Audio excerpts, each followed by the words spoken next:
أعوذ بالله من الشيطان الرجيم. بسم الله الرحمن الرحيم.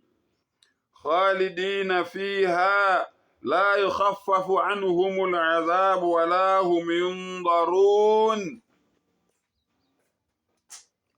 Ngicela Allah angivikele kusathane ongathandwa. Egameni lika Allah onomusa onesihawu.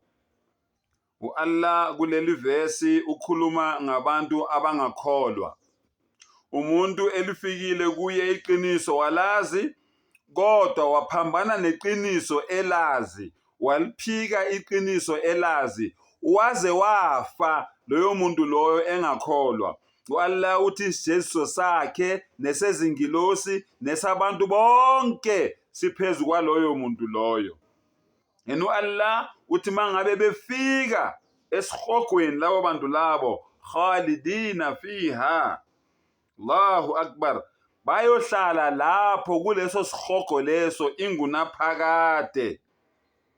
La yukhaffafu anhumul adhab, isijeziso sabo asisoze senziwa lula. Allahu akbar. Wala hum yundarun, noma banikwe elinye ithuba.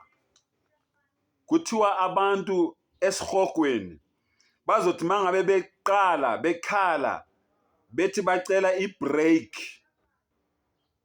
bafowethu, esihogweni yonke into yakhona umlilo. Idrink yakhona ubovu lobo phuma esilondeni obubhadlayo, obuthi mangabe bifika lapha emathunjini bukwenze deer mekar kwashamabhunu. Ukudla kwakhona yihlahla ezinameva ezivutha umlilo. Isilingi yakhona umlilo. Ibonda lakhona umlilo. Ifloor yakhona phansi la uzobuhamba khona noma uhleli khona umlilo. Iroof yakhona umlilo. Amabhengela akhona umlilo. Ama necklaces wakhona, imigexo yakhona umlilo. Hey bafowethu, amaketango akhona umlilo. Bese wena uthi ufuna ibreak. Impahla zakhona umlilo. Allahu akbar. Allah asave. Bafowethu, vulana amehlo. Isihogo yinto ekhona ngempela.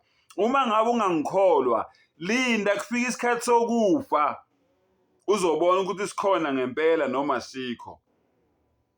Kodwa Allah uthini? Ayikho ibreak laphayana. Akukho ukubuyela emuva. Ayikho enye chance. Alikho ikhefu, ayikho ibreak, ayikho enye chance. Alikho elinye ithuba lokubuyela emuva. Vula ingqondo ke mfowethu, vula ingqondo ke dadewethu. Wa akhiru dawana anilhamdulillahi rabbil alamin.